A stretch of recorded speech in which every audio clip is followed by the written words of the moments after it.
शुक्रवार को crime branch ने राज कुंद्रा को किला कोर्ट में पेश किया, जहां अदालत ने कुंद्रा की रिमांड फिर से बढ़ा दी है। इस बीच अदालत में क्राइम ब्रांच के वकील ने एक नया दावा कर दिया है, जिससे कुंद्रा की मुसीबत पहले से ज्यादा बढ़ सकती है।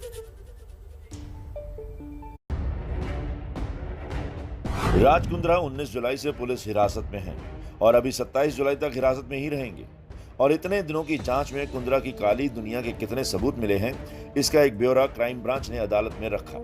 क्राइम ब्रांच के मुताबिक गूगल और iOS जैसे प्लेटफॉर्म ने हॉट शॉट्स को हटा दिया था, इसलिए राज कुंद्रा ने अश्लीलता परोसने के लिए बॉलीफेम नाम की दूसरी ऐप बनाई थी।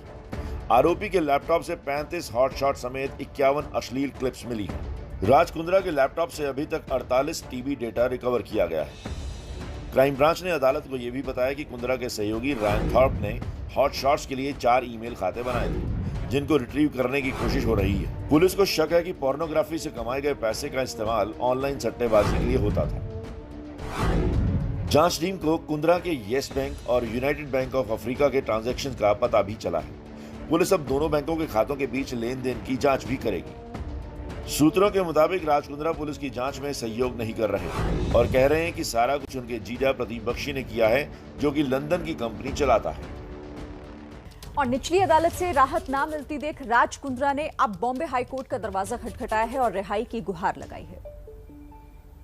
राज कुंद्रा ने अपनी गिरफ्तारी को बॉम्बे हाईकोर्ट में चुनौती देते हुए निचली अदालत के आदेश को रद्द करने की फरियाद लगाई है। राज कुंद्रा ने दलील दी है कि उनकी फिल्में कामुक श्रेणी की हो सकती हैं, लेकिन अश्लील नहीं। कुंद्रा ने अपनी याचिका में कहा है कि पुलिस जिस सामग्री के अश्लील होने का दावा कर रही है, उनमें सीधे यौन क्रिया और यौन संबंध बनाते हुए नहीं दिखाया गया है, बल्कि सामग्री को छोटी फिल्म के रूप में दिखाया गया है, जो कामुक है। अपनी याचिका में राज कुंद्रा ने पुलिस गिरफ्तारी को भी गलत बताया है। याचिका में दलील दी गई कि आईपीसी की धारा 41A के तहत गिरफ्तारी से पहले नोटिस देना जरूरी है, लेकिन पुलिस ने राज कुंद्रा को थाने बुलाकर गिरफ्तार किया। आरोप है कि गिरफ्तारी के बाद पुलिस ने सीआरपीसी की धारा 41A पर हस्ताक्षर करने के लिए कहा था, जिससे राज कुंद्रा ने इनकार कर दिया। कुल मिलाकर राज कुंद्रा हर वो कोशिश कर रहे हैं जिससे वो पुलिस हिरासत से बाहर निकल सकें, लेकिन उन्हें जल्दी राहत मिलना मुश्किल लग रहा है।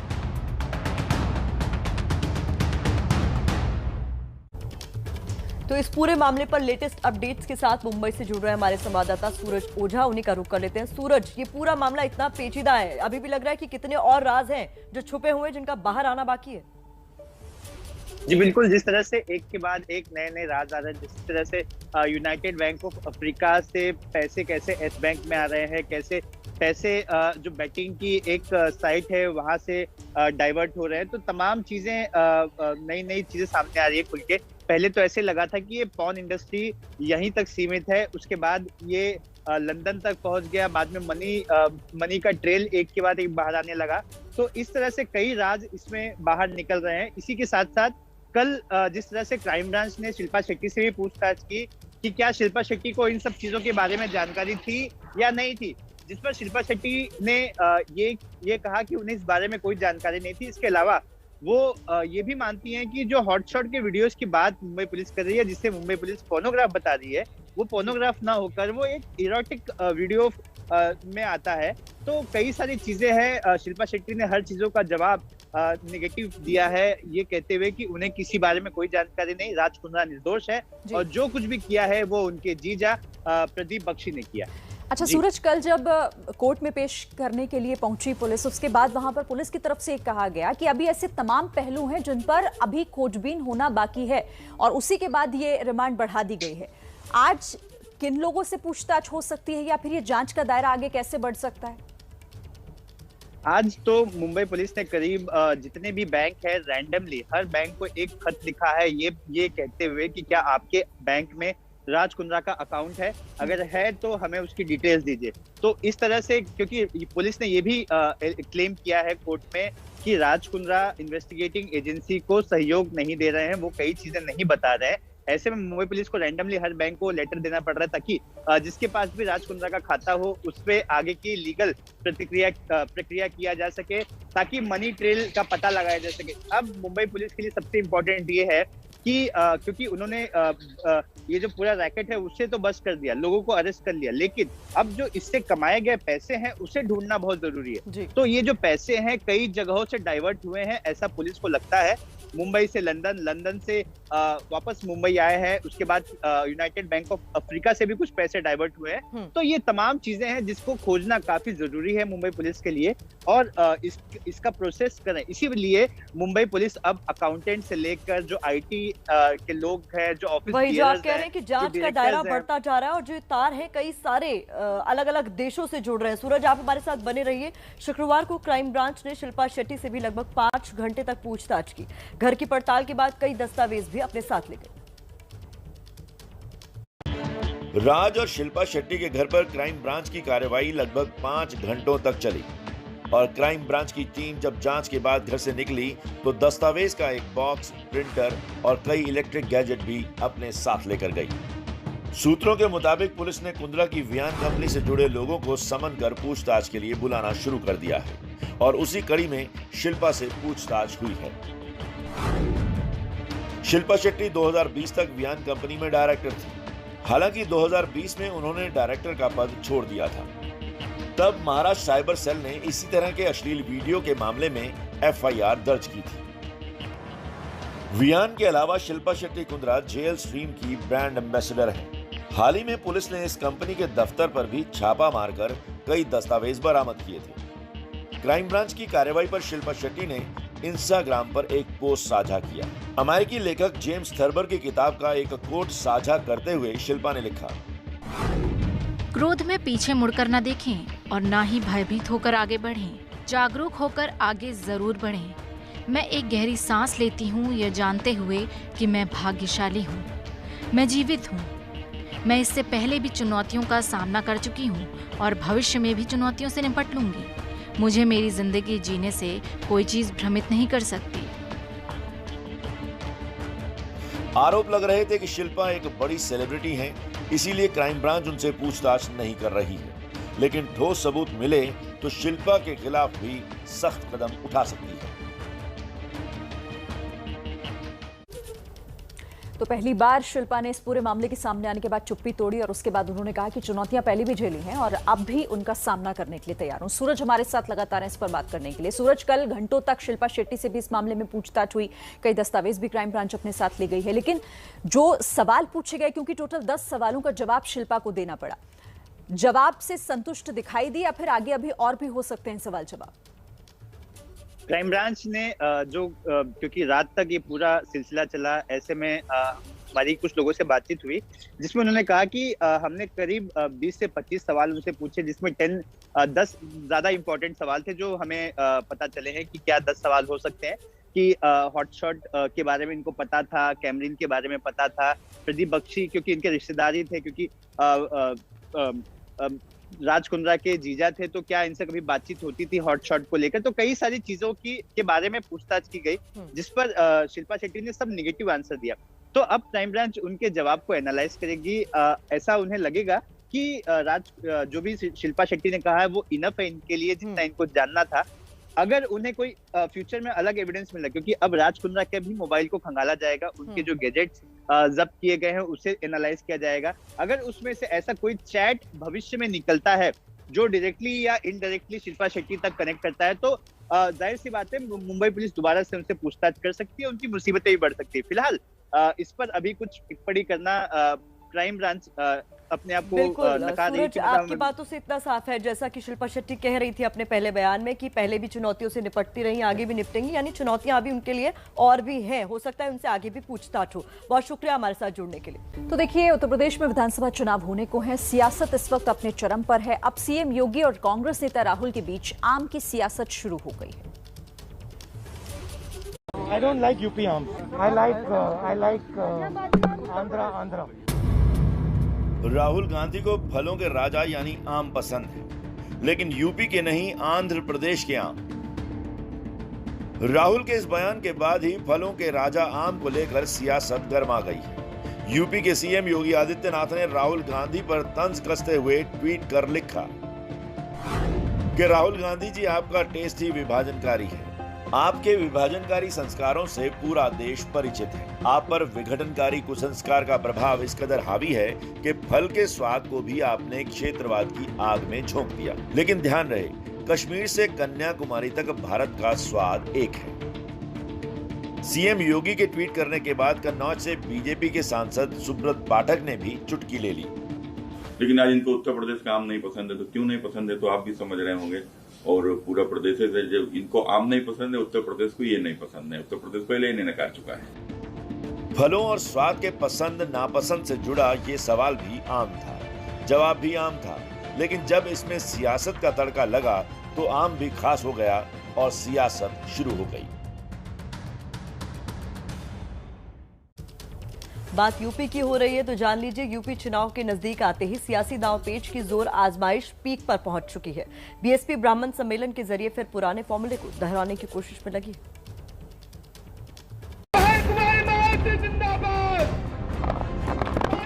2007 यूपी विधानसभा चुनाव में मायावती जिस सोशल इंजीनियरिंग की सीढ़ी चढ़कर सत्ता पर काबिज हुई, 14 साल बाद बीएसपी दलित और ब्राह्मण के उसी फार्मूले को दोहराने में जुटी है।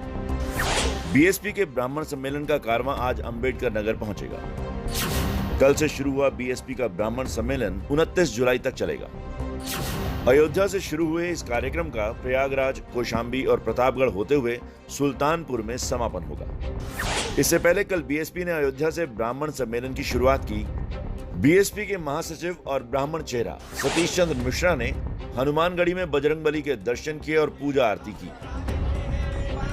उसके बाद उन्होंने रामलला के दर्शन किए और सरयू में आचमन भी किया। अयोध्या में आकर के ये राम मंदिर की बात करते हैं, लेकिन अफसोस ये सीता मैया की बात कभी नहीं करते।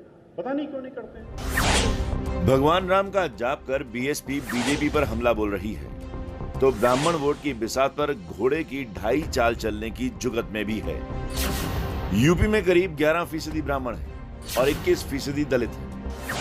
मायावती की नजर इन्हीं वोटरों पर सबसे ज्यादा है। मायावती 2007 के इस फार्मूले को दोहराने की कोशिश में जुटी है, लेकिन क्या बीएसपी बीजेपी के सोशल इंजीनियरिंग के फार्मूले को पाट पाएगी, जो लगातार बीजेपी को चुनावों में जीत दिला रहा है? और चलिए अब बात वैक्सीनेशन की कर लेते हैं, जो कोरोना महामारी में सबसे बड़ा हथियार है। लेकिन वैक्सीनेशन को लेकर सरकार ने अपने दावे में जो किंतु परंतु जोड़ा है, उससे मुश्किल बढ़ सकती है। साल के अंत तक देश की पूरी आबादी को टीका लगाने का सरकार का लक्ष्य बरकरार है, लेकिन अब इसमें शर्तें लागू करने की कंडीशन जुड़ गई है। कांग्रेस नेता राहुल गांधी के इस मसले पर पूछे लिखित सवाल के जवाब में स्वास्थ्य मंत्रालय ने कहा, टीकाकरण को लेकर कोई समय सीमा नहीं है।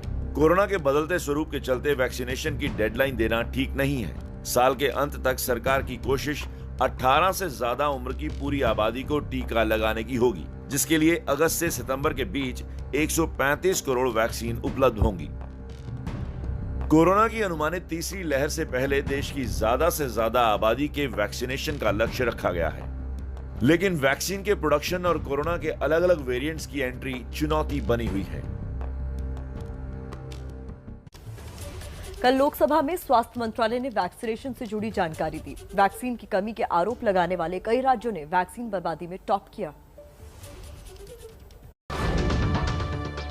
बिहार में सबसे ज्यादा 1,26,243 वैक्सीन खराब हुई। जम्मू कश्मीर वैक्सीन खराब करने के मामले में दूसरे नंबर पर रहा, जहां 32,680 वैक्सीन खराब हुई। पूर्वोत्तर के राज्य त्रिपुरा में 27,552 वैक्सीन खराब हुई, जो खराब प्रदर्शन में तीसरे पर रहा। राजधानी दिल्ली में भी 19,989 वैक्सीन खराब हुई, जो वैक्सीन खराब करने के मामले में चौथे नंबर पर रहा। केंद्र शासित राज्य पुडुचेरी में 13,613 वैक्सीन खराब हुई, जो वैक्सीन खराब करने में टॉप 5 पर रहा। कई राज्यों ने वैक्सीन बर्बाद कर निराश किया, तो कई ऐसे राज्य भी रहे जिन्होंने वैक्सीन का अधिकतम इस्तेमाल किया, यानी यहां बर्बादी कम से कम हुई। वैक्सीन लगवाने के मामले में तमिलनाडु अव्वल रहा, जहां 5,88,243 अतिरिक्त वैक्सीन लगी। पश्चिम बंगाल 4,87,147 अतिरिक्त वैक्सीन के साथ दूसरे नंबर पर है। तीसरे नंबर पर 4,62,819 अतिरिक्त वैक्सीनेशन के साथ गुजरात रहा। 3,92,409 अतिरिक्त वैक्सीन लगवाने के साथ केरल चौथे पायदान पर है। महाराष्ट्र 5वें नंबर पर रहा, जहां 3,59,493 अतिरिक्त वैक्सीन लगी। भारतीय टीम ने ओलंपिक हॉकी में जीत के साथ आगाज किया है। ग्रुप मुकाबले में भारत ने न्यूजीलैंड को 3-2 से हरा दिया है। इस वक्त की ये बड़ी खबर है कि हॉकी में एक अच्छी खबर आई है। खेल के दूसरे क्वार्टर में भारत को 2-1 से आगे कर दिया है हरमनप्रीत सिंह ने। इसके साथ 7 मिनट के बाद खेल के तीसरे क्वार्टर में फिर से गोल मारकर भारत को 3-1 से बढ़त दिलाई। ओलंपिक हॉकी के इतिहास में 8 गोल्ड मेडल के साथ सबसे सफल देश है भारत। तो इस बीच टोक्यो ओलंपिक से एक अच्छी खबर आई है, जहां पर ग्रुप मुकाबले में भारत ने न्यूजीलैंड को 3-2 से हरा दिया है। खेल के दूसरे क्वार्टर में भारत को 2-1 से आगे कर दिया है हरमनप्रीत सिंह ने। इसके 7 मिनट के बाद खेल के तीसरे क्वार्टर में फिर से गोल मारकर भारत को 3-1 से बढ़त दिलाई है। ओलंपिक हॉकी के इतिहास में 8 गोल्ड मेडल के साथ सबसे सफल देश है भारत। तो ग्रुप मुकाबले में भारतीय हॉकी टीम को एक अच्छी खबर मिली है, जहां उन्होंने न्यूजीलैंड को हराया है। न्यूजीलैंड के खिलाफ 3-2 से जीत दर्ज की है भारतीय हॉकी टीम ने। तो हॉकी में भारत ने न्यूजीलैंड को हराया। और चलिए इस वक्त सीधे रुक करते हैं। गुरु पूर्णिमा के अवसर पर इस वक्त प्रधानमंत्री संबोधित कर रहे हैं। आप सभी को धम्म चक्र प्रवर्तन दिवस और आषाढ़ पूर्णिमा की बहुत बहुत शुभकामनाएं। आज हम गुरु पूर्णिमा भी मनाते हैं और आज के ही दिन भगवान बुद्ध ने बुद्धत्व की प्राप्ति के बाद अपना पहला ज्ञान संसार को दिया था। हमारे यहां कहा गया है, जहां ज्ञान है वहीं पूर्णता है, वही पूर्णिमा है। और जब उपदेश करने वाले स्वयं बुद्ध हो तो स्वाभाविक है कि ज्ञान संस्कार के कल्याण का पर्याय बन जाता है। त्याग और तितिक्षा से तपे बुद्ध जब बोलते हैं तो केवल शब्द ही नहीं निकलते, बल्कि धम्म चक्र का प्रवर्तन होता है। इसलिए तब उन्होंने केवल 5 शिष्यों को उपदेश दिया था, लेकिन आज पूरी दुनिया में उन शब्दों के अनुयायी हैं। बुद्ध में आस्था रखने वाले लोग हैं।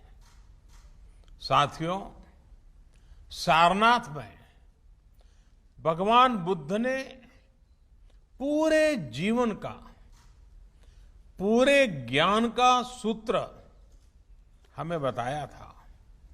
उन्होंने दुख के बारे में बताया, दुख के कारण के बारे में बताया, ये आश्वासन दिया कि दुखों से जीता जा सकता है और इस जीत का रास्ता भी बताया। भगवान बुद्ध ने हमें जीवन के लिए अष्टांग सूत्र 8 मंत्र दिए।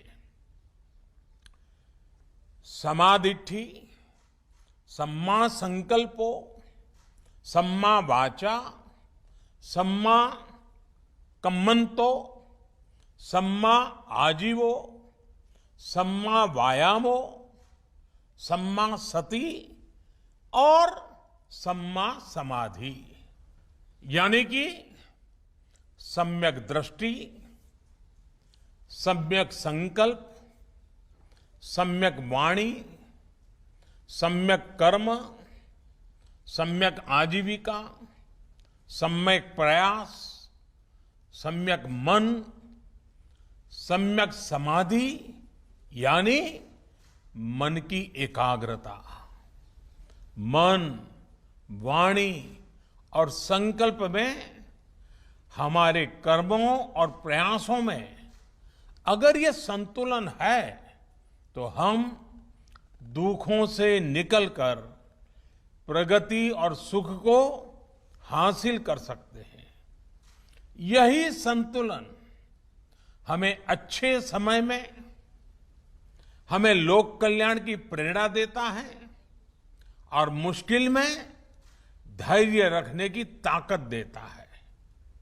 साथियों, आज कोरोना महामारी के रूप में मानवता के सामने वैसा ही संकट है जब भगवान बुद्ध हमारे लिए और भी प्रासंगिक हो जाते हैं। बुद्ध के मार्ग पर चलकर ही बड़ी से बड़ी चुनौती का सामना हम कैसे कर सकते हैं, भारत ने ये करके दिखाया है। बुद्ध के सम्यक विचार को लेकर आज दुनिया के देश भी एक दूसरे का हाथ थाम रहे हैं, एक दूसरे की ताकत बन रहे हैं। इस दिशा में इंटरनेशनल बुद्धिस्ट कॉन्फेडरेशन का केयर विद प्रेयर इनिशिएटिव यह भी बहुत प्रशंसनीय है। साथियों, धम्मपद कहता है, नहीं वैरेन वैरानी संपत्तिध कुदाचनम अवैरेन च संपत्ति एस धम्मो सनंततो। अर्थात वैर से वैर शांत नहीं होता, बल्कि वैर अवैर से, बड़े मन से, प्रेम से शांत होता है। त्रासदी के समय में दुनिया ने प्रेम की, सौहार्द की इस शक्ति को महसूस किया है। बुद्ध का ये ज्ञान, मानवता का ये अनुभव जैसे जैसे समृद्ध होगा, विश्व सफलता और समृद्धि की नई ऊंचाइयों को छुएगा। इसी कामना के साथ एक बार फिर आप सभी को बहुत बहुत बधाई। आप स्वस्थ रहें और मानवता की सेवा करते रहें। धन्यवाद। हर दिन की तरह अब ये वक्त हो गया है इरफान जी के कार्टून को देखने का। उनका कार्टून आज किस विषय पर है, जरा देख लेते हैं।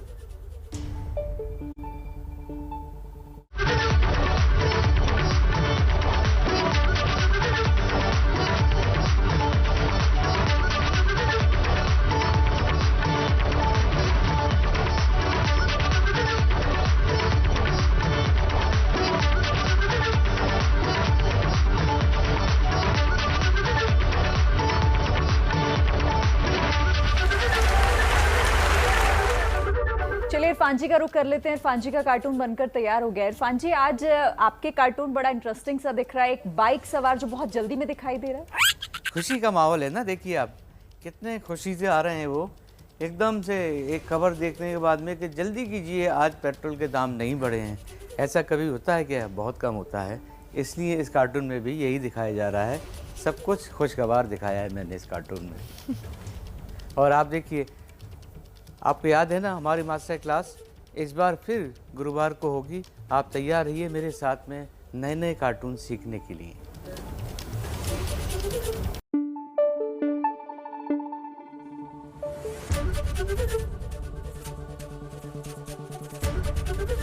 एबीपी न्यूज़ आपको रखे आगे।